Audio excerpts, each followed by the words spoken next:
Good. I have plenty of minutes.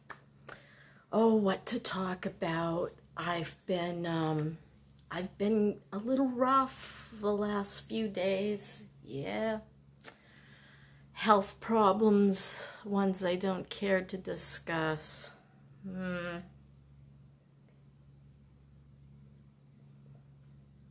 And I'm at the end of my coffee. Oh, let's pour another cup of coffee and another piece of pie. Oh, I love pie. I want pie. I go to the doctor today and they'll weigh me and I'll know the truth because I can look back 6 months and see any difference. Yeah, I've probably gained and I'm not happy with myself. But I gotta tell you guys, I'm starving. Oh my. Where do I begin? Well, today is July 8th and it is 2024. And on July 10th, I will have completed 3 years of widowhood. And I pretty much want to talk about what my journey has been like and the differences I feel, the lessons I've learned. So, I remember the first year, it was just like walking in a bad dream. There was relief in that all of a sudden I could sleep in, okay? I wasn't running my tail off. I mean, with a sick husband, my schedule was I had to get up at 6:30, whether I'd slept the night before or not. 6:30 a.m. up. Starting on getting all of his medications prepped and ready, heating up his pain cream.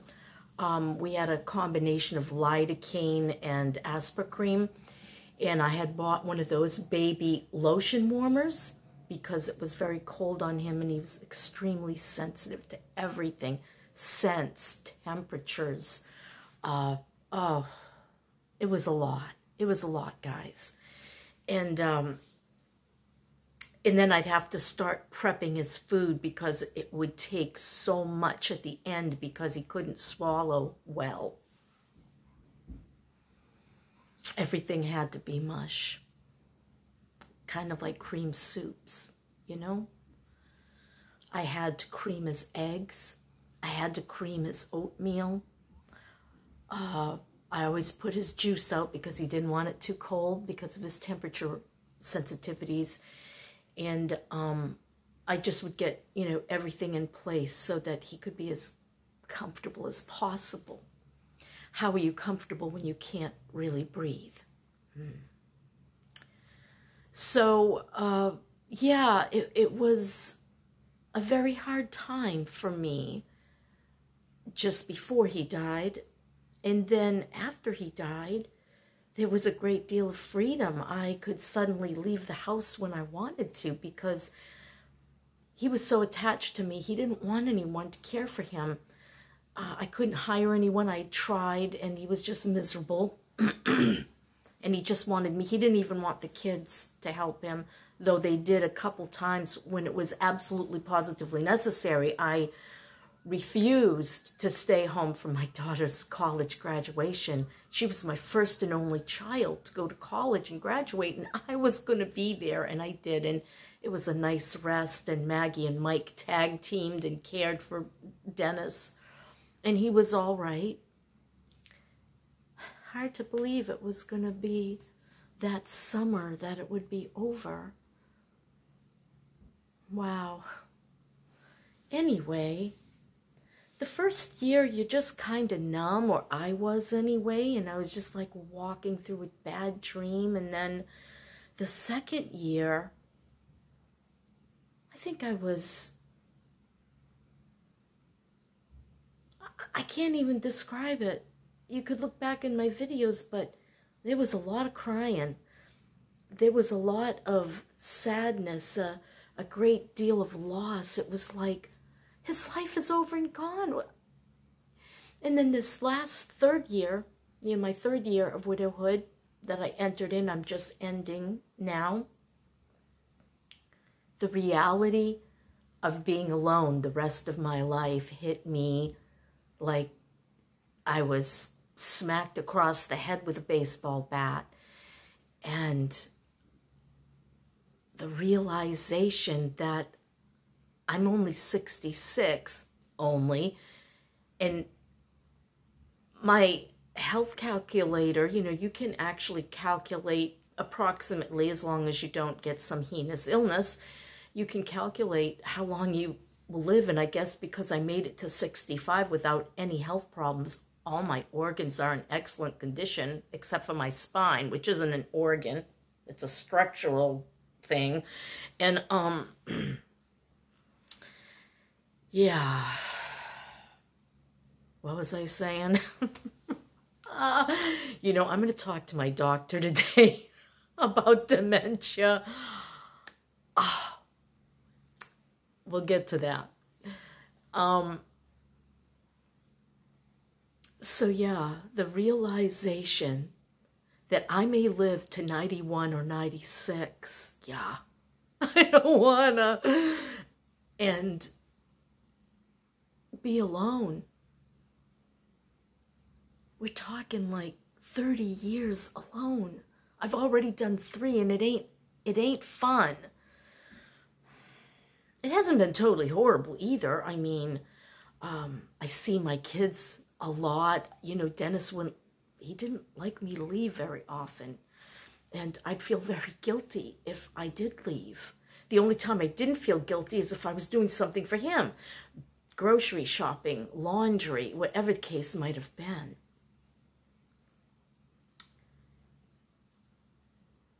And now my whole world has changed. I don't have much money. I do have a old heap of a van, and it is running. Hey, I thought I was going to spend $2,000 in repairs, and it's still shaky. It needs control arms. There's no ifs, ands, or buts. But you know what? He tightened up my tie rod, and I can keep going for now.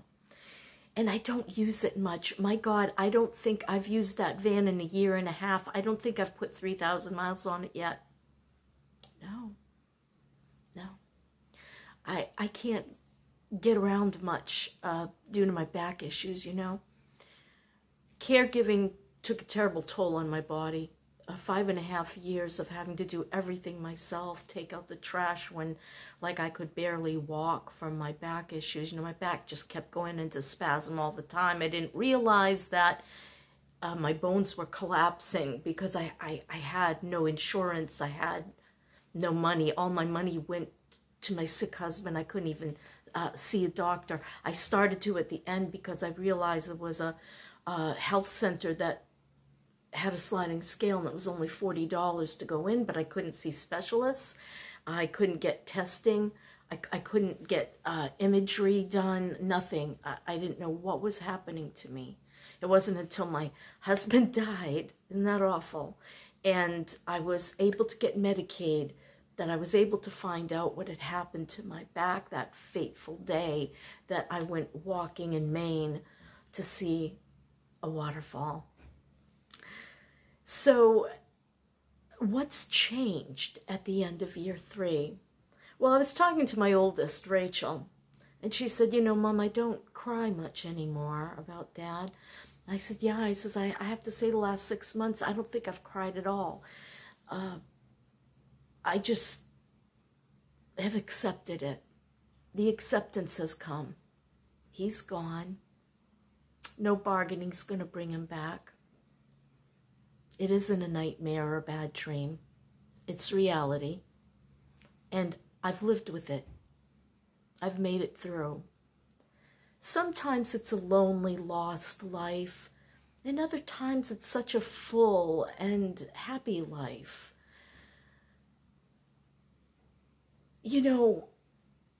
Being the captain of your ship, being the creator of your own destiny is very different from being in a partnership.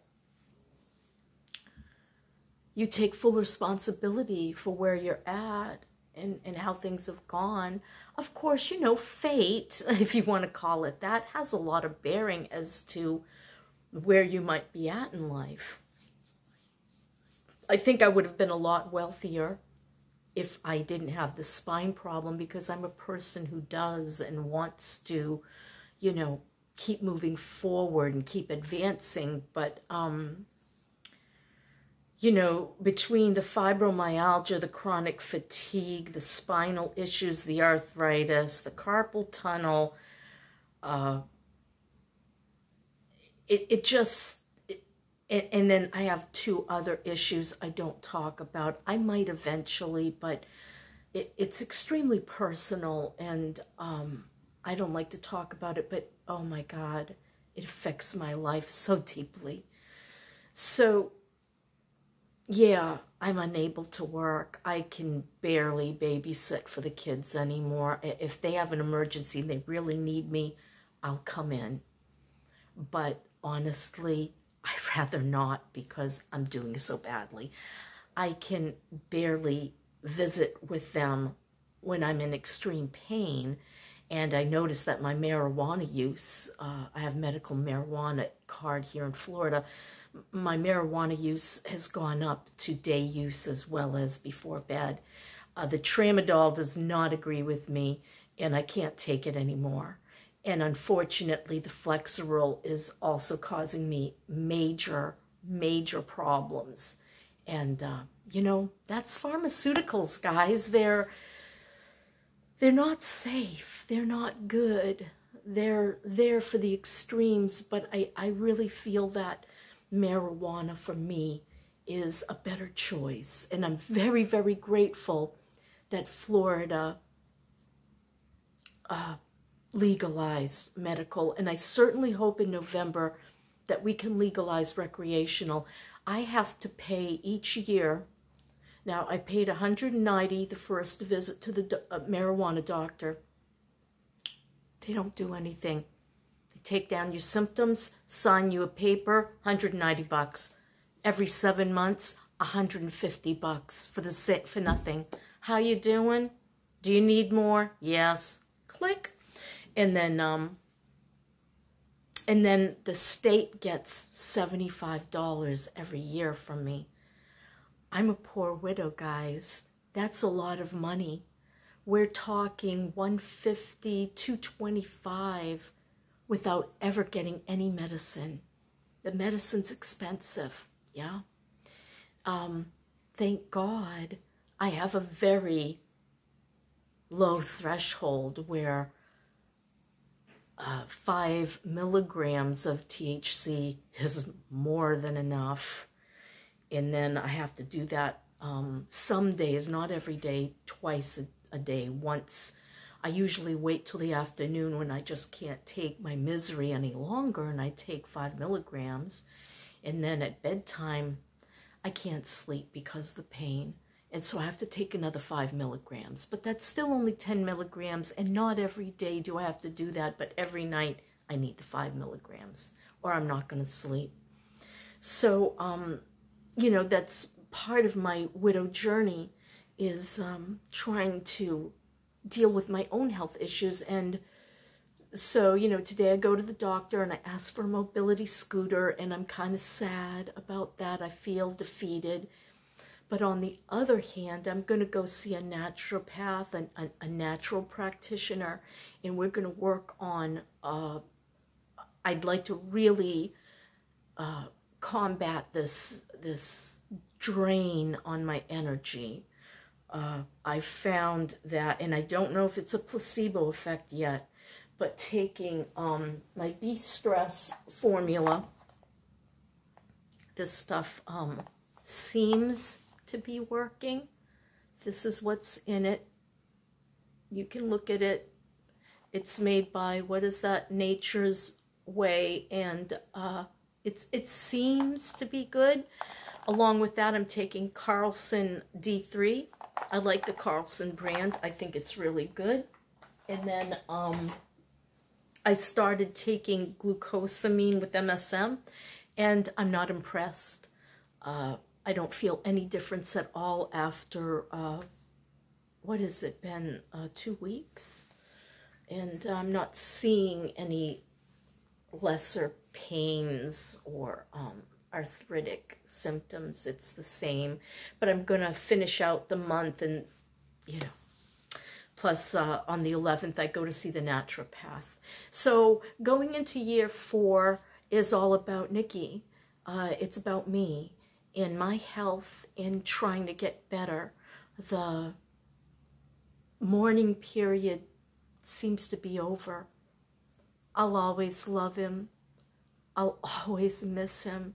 How many times do I say to Mike when that new load of beautiful Southwest look jewelry, it's not made by American Indians, it's made by people all over the world. And when it comes in and I see the stones and I see the beautiful silver work, I say to Mike, he would have loved this. And Mike says, yeah, Mom, I think about that all the time. He's so loved by his children, and he is so loved by me. And we honor him every day by moving forward and moving on. He taught us all so many important things. Like Michael said in his tribute to his father, he made a beautiful tribute, and I'll try to find it and read it to you. He was a wealth of knowledge. He really was. He knew about so many things.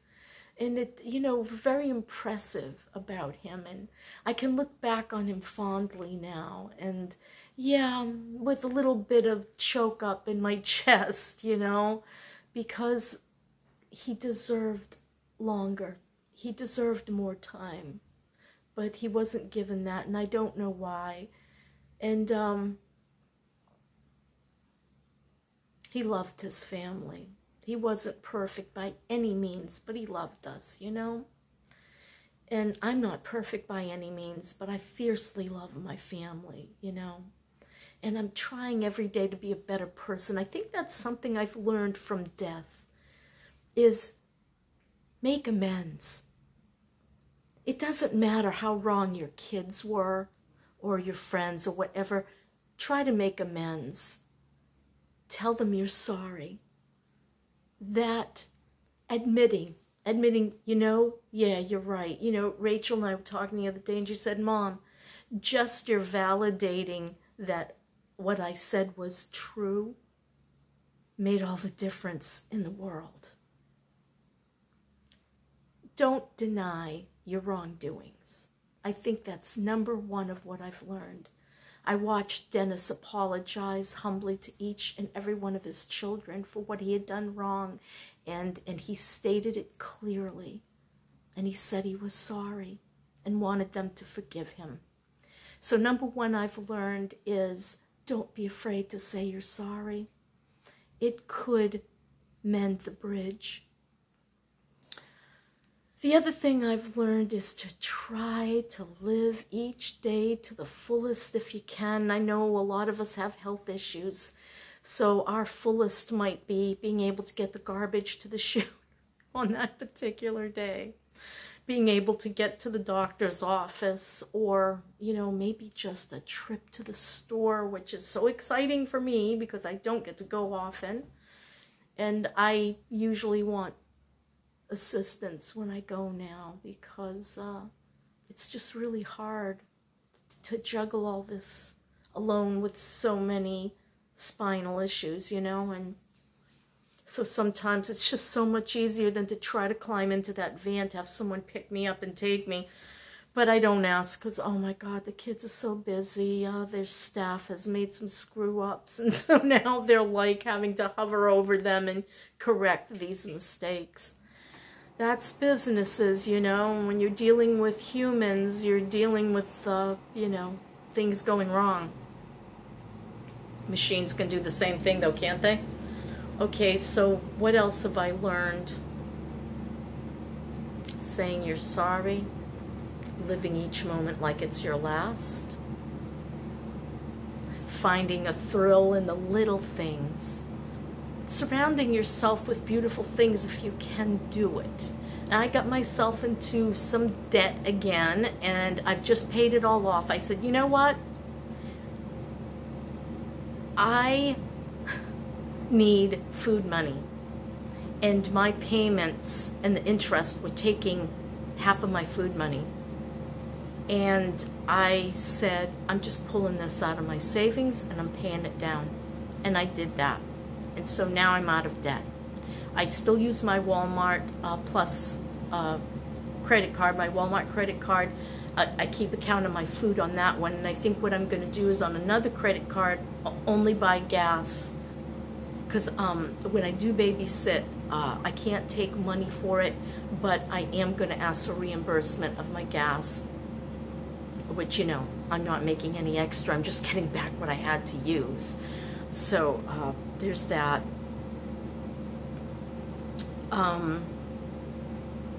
What else? Just try to enjoy life and don't hang on to every penny so hard that, you know, you're going without things. Trusting God, whoever you believe in, that was very important for me, and it took me time, even though I know my husband was spiritually there and showed me signs that there was life after death, and he hung around about 3 days, and then he left, his spirit. And at first I was like, no, this can't be right. I know what I saw, but there's got to be a scientific explanation. But the more I thought about it, there wasn't.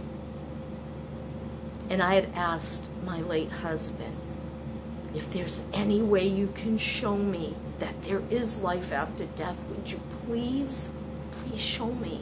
Make it really clear. And he said, if I can, I will. Because we don't know what's in the afterlife, the hereafter. But I know for sure now that there is one. So faith is really important. And it took me a while before I was willing again to take God back into my life. And you know, I think I have a antagonizer from the past to thank for that. When he was, this other creator was trying to torment me with horrible things he was doing on YouTube, using my picture and whatnot. And I thought to myself, and you know, I was reporting it to YouTube, and then I said, I've nobody to turn to. In a disaster, I've no one to turn to. And that's when I knew I had to turn to God.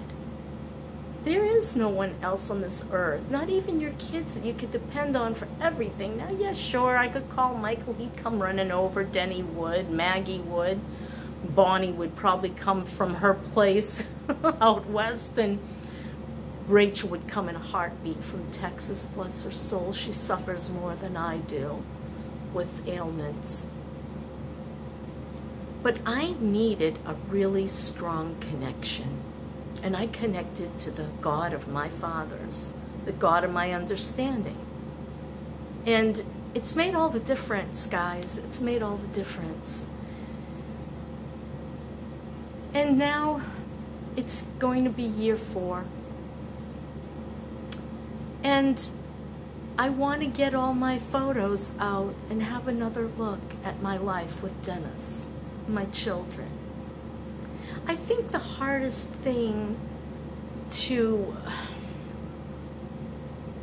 negotiate, you know, sometimes words won't come. I just, you know, my fibromyalgia, my fibro brain, it's hard, but it's hard to navigate not being a young family anymore, not being mom and dad, and not having those young children around that were such a great part of my life. It was my life's purpose and goal to be a mother. That's what I wanted more than anything since the age of, I don't know, 12, 13. That was my goal. I wanted to be married and I wanted to raise a family.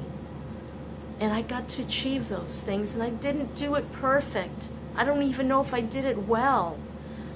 But while I was visiting out west, one of Bonnie's boyfriends, she has a couple, he said to me, I said, thank you so much for being so good to my daughter, because he's a very special young man and he's just so helpful to my girl. And he said, thank you so much for raising such a lovely young woman. And I said, yeah, in spite of myself. I mean, in spite of me, my kids came out fantastic. I can't really take a lot of credit for that because I really screwed up, guys. I mean, seriously screwed up on so many levels. But the one thing I think was my sincerity of love. You know, loving them and being sorry when I was wrong and trying to make amends. So yeah, I did some right. And they came out great. But I'm not going to take the credit for it. I just really feel that they're just good people with really good spirits and good hearts, you know. And so I go into year 4 looking for better health and more happiness, and I feel now like I can do that. I feel like the deep mourning period is over. I'll miss him till the day I die, and I'll be so happy to see him when I pass on from this life, because now I know there's life after death. And in the clouds he showed me a caricature of him kissing me, and I don't know if he was kissing me goodbye or if he was promising me a holy kiss when we meet again. So that's my story, and I'm sticking to it. I will let you know what happens with my scooter and the doctor in another video. Thanks for being here, and I'm going to continue to try to keep making videos. Sometimes I'm really miserable, and sometimes I feel like, what have I got to talk about? You know, not a lot's happening in my life, but I can always think of something, and that's it. Bye.